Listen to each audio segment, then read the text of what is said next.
जय हिंद दोस्तों, मैं आपके साथ सज्जन सिंह आज लेकर आई हूँ नया वीडियो। तो देखिए, हिस्ट्री के जो क्लास 10th है उसके कुछ महत्वपूर्ण टॉपिक हैं जो हिस्ट्री से हैं। हिस्ट्री के जो कुछ क्वेश्चन बन जाते हैं जो हमारे बोर्ड के पेपरों में आते हैं, तो उनके लिए एमसीक्यू भी हैं और अति लघु उत्तरीय है। उससे ही हो जाएगा एमसीक्यू और अति लघु उत्तरीय जो इतिहास में आते हैं। तो सबसे पहला क्वेश्चन आ रहा है हमारा कि नेपोलियन बोनापार्ट की पराजय कब हुई थी। जो नेपोलियन बोनापार्ट था कौन था, इसके बारे में भी आप पढ़ लेंगे कि ये फ्रांस का चांसलर बना था इस बहुत ही कम उम्र पर। और ये आधुनिक फ्रांस का निर्माता कौन कहलाता है, तो वो नेपोलियन बोनापार्ट कहलाता है। ठीक है, तो जानते हैं कि जिसकी कभी पराजय नहीं होती ऐसे भी बोलते हैं, लेकिन नेपोलियन की पराजय हुई थी तो कब हुई थी, तो आंसर करेंगे 1815 ईस्वी में नेपोलियन बोनापार्ट की वाटरलू के युद्ध में पराजय हुई थी। कब हुई थी? वाटरलू के युद्ध में नेपोलियन बोनापार्ट की पराजय हुई थी। अगला क्वेश्चन आ रहा है, फ्रांस की क्रांति कब हुई थी। तो फ्रांस की क्रांति कब हुई थी, इसके लिए आंसर करेंगे क्या हो जाएगा। ये क्वेश्चन आ जाते हैं जो हमारे एमसीक्यू में भी आते हैं, अति लघु उत्तरीय में भी आते हैं।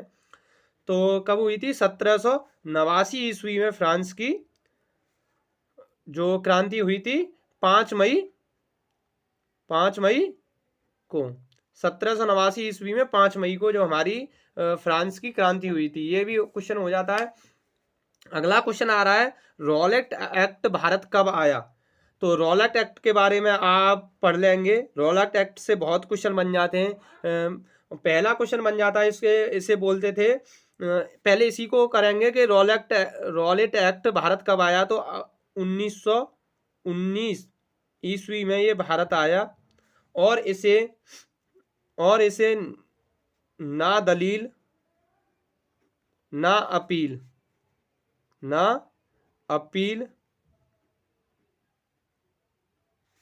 और काला कानून के नाम से इसे रॉलेट एक्ट को जाना जाता है। रॉलेट एक्ट के विरोध में ही जब अंग्रेजों ने इंडिया के 1919 ईस्वी में इंडिया के बहुत सारे नेताओं को, बहुत सारे क्रांतिकारियों को जब्त करके बिना दलील के, बिना अपील के ही उन्हें जेल में डालना शुरू किया। तो इसके लिए भारत के कई लोगों ने, जो जलियांवाला बाग है वहां पर एक सभा हुई। लेकिन क्या हुआ कि वहाँ जलियांवाला बाग भी इसी हत्याकांड से है। तो जलियांवाला बाग की हत्याकांड कब हुआ था? कि 1919 में ही जलियांवाला बाग हत्याकांड हुआ था रॉलेट एक्ट के विरोध में। बाग घटना भी इसी से संबंधित है। और ये कब हुई थी? 13 अप्रैल 1919 को जलियांवाला बाग हत्याकांड हुआ था। तो अगला क्वेश्चन आ रहा है, गांधी जी के आंदोलन थे। तो आंसर करेंगे इसका, गांधी जी ने 3 आंदोलन चलाए थे महत्वपूर्ण, उनके 3 आंदोलन थे। नंबर 1 था असहयोग आंदोलन, जो कब चलाया था गांधी जी ने? जो 1920 में चलाया था और जिसे 1922 में बंद कर दिया। इससे किससे कारण कि जो चौरा चौरी घटना हुई थी, तो चौरी चौरा कांड हुआ था कहाँ? गोरखपुर में, उत्तर प्रदेश के गोरखपुर में। वहाँ इसके कारण इसे बंद कर दिया गया था। तो कब? 1920 से 1922 तक असहयोग आंदोलन। दूसरा आंदोलन है गांधी जी का सविनय अवज्ञा आंदोलन।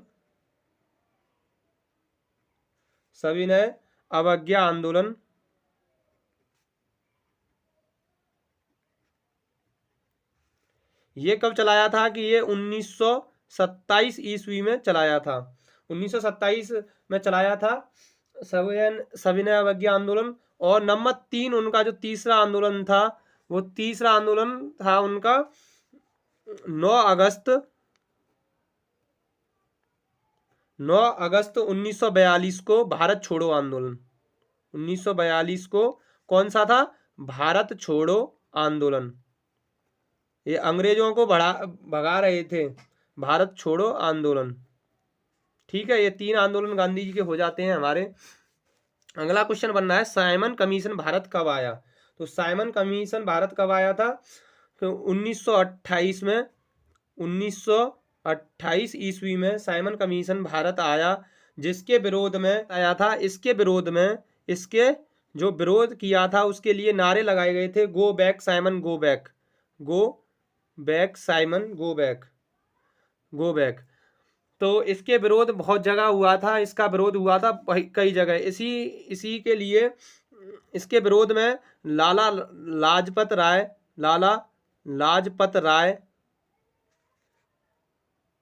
लाला लाजपत राय की मृत्यु हो गई थी।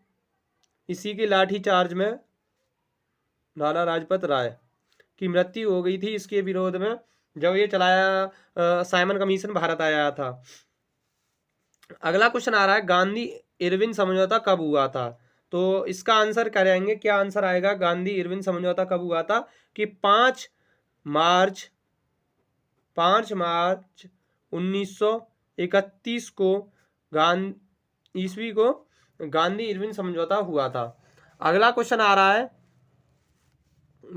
भारतीय राष्ट्रीय कांग्रेस की स्थापना कब हुई थी?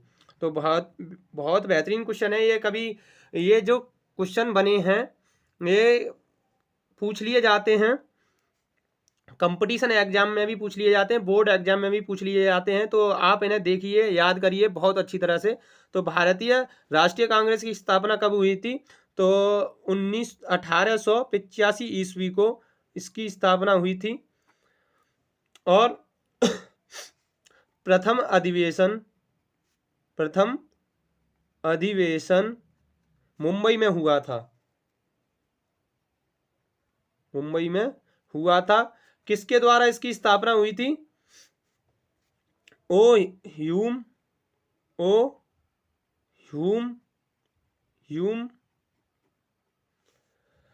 और अपने भारत के सुरेंद्र नाथ बनर्जी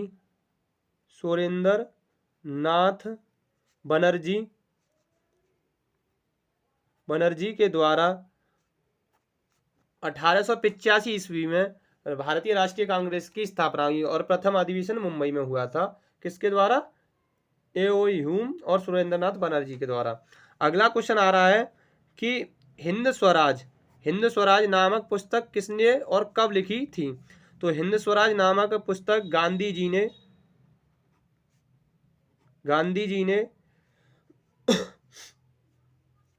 1909 ईस्वी में लिखी थी, 1909 ईस्वी में लिखी थी।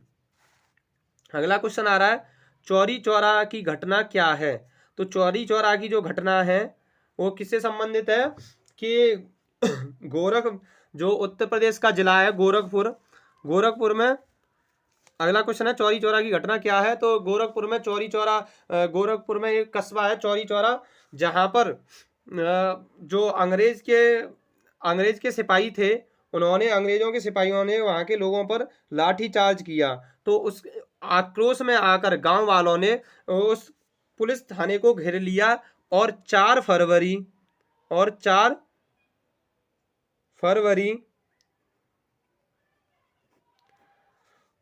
1922 को पूरा थाना जला दिया। तो चौरी चौरा की घटना है वो क्या है? 4 फरवरी 1922 को गोरखपुर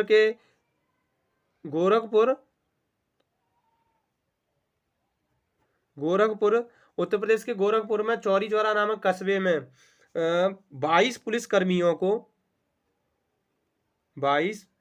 पुलिस वालों को जला दिया था, जिंदा वालों को जला दिया थाने के साथ। तो यह है चौरी चौरा की घटना। अगला क्वेश्चन आ रहा है, प्रथम विश्व युद्ध हुआ था। तो इसका आंसर करिएगा, प्रथम विश्व युद्ध कब हुआ था? तो प्रथम विश्व युद्ध हुआ था जो 1914 ईस्वी से 1918 ईस्वी तक हुआ था, प्रथम विश्व युद्ध। जर्मनी का एकीकरण, अगला क्वेश्चन है, जर्मनी का एकीकरण का मुख्य व्यक्ति कौन था? जो जर्मनी का एकीकरण संभव हुआ, जर्मनी पहले बटी हुई थी, उसको एकीकरण जिसने किया वो कौन था? तो जर्मनी के एकीकरण के लिए बिस्मार्क बिस्मार्क नामक व्यक्ति था। इसने रक्त और लौह की नीति अपनाई। रक्त और लौह की नीति चलाई, जिससे जर्मनी का एकीकरण हुआ। अब क्वेश्चन पूछ रहा है, अगला क्वेश्चन है, इटली का एकीकरण किसने किया था? इटली का एकीकरण एक ने नहीं किया था। इटली का एकीकरण करने वाले 4 व्यक्ति थे। उनका नाम है, नंबर 1 ज्यूसेपे मेजनी, जो 1831 में करके गए थे। उनके बाद आ रहा है नंबर 2 काबुर ने 1859 में महत्वपूर्ण भूमिका निभाई। गैरीबाल्डी जो गैरीबाल्डी 1860 के लिए 1860 में महत्वपूर्ण भूमिका निभाई थी इटली के एकीकरण के लिए। और अगला क्वेश्चन आ रहा है, अगला जो आंसर है वो विक्टर एकीकरण के लिए, इटली के एकीकरण के लिए, सॉरी। अमेरिका की क्रांति कब हुई थी? तो इसका आंसर करिएगा, या अमेरिका अपना स्वतंत्रता दिवस कब मनाया जाता है? तो 4 जुलाई 1773 ईस्वी को अमेरिका की क्रांति हुई। अगला क्वेश्चन आ रहा है, ब्रिटेन की गौरवपूर्ण क्रांति या रंग क्रांति 1688 ईस्वी में हुई थी। गौरवपूर्ण और रक्तहीन इसलिए नाम दिया गया है क्योंकि ब्रिटेन विश्व का एकमात्र ऐसा देश है जिसमें बिना ही खून बहाए उसकी सत्ता को पलट दिया और क्रांति हो गई। रूस की क्रांति कब हुई थी? इसके लिए भी आंसर करिएगा, रूस की क्रांति कब हुई थी? अगला क्वेश्चन है, तो रूस की क्रांति हुई थी हमारी 1919 ईस्वी में, जब रूस जापान जैसे छोटे देश से हार गया था। यंग इटली सोसाइटी का संस्थापक कौन था? तो यंग इटली सोसाइटी का संस्थापक कौन था? ज्यूसेपे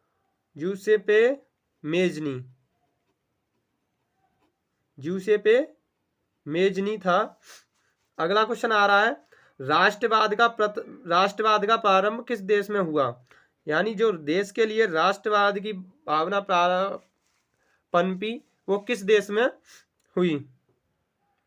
तो इसके लिए आंसर करिएगा कि राष्ट्रवाद का प्रारंभ किस देश में हुआ था? राष्ट्र देश का प्रारंभ हुआ था फ्रांस से। फ्रांस में राष्ट्रवाद का प्रारंभ हुआ। अगला क्वेश्चन है कि पुनर्जागरण युग का अभ्युदय किस देश में हुआ? पुनर्जागरण युग का अभ्युदय किस देश में हुआ? तो ये किस देश में हुआ था? इटली में। किस देश में हुआ था? इटली में। ये हो गए हमारे महत्वपूर्ण क्वेश्चन। और इतिहास में और कर लगा दिए थे, तो अंग्रेजों ने नमक पर भी कर लगा दिया था, जिसके विरोध में गांधी जी ने 1930 ईस्वी में 12 मार्च 1930 ईस्वी में दांडी के लिए एक यात्रा की और 5 अप्रैल को पहुंच गए थे। 6 अप्रैल को दांडी पहुंचकर उन्होंने नमक कानून तोड़ दिया। नमक कानून तोड़ा था किसने? गांधी जी ने। जो 500 जो पिछले वाला जो पुराना 500 का नोट था उस पर आता था, दांडी यात्रा तोड़ा था इसने, गांधी जी ने। एक दांडी जो साबरमती आश्रम था उससे दांडी की यात्रा जो दूरी थी वो 24 मील थी, और उन्होंने 24 दिन में ही इसे पूरा किया था। गांधी जी ने इसको 24 दिन में ही पूरा किया था, 24 मील की दूरी को अपने साथ बहुत सारे लोगों को ले जाकर। तो ये हो जाते हैं हमारे महत्वपूर्ण क्वेश्चन।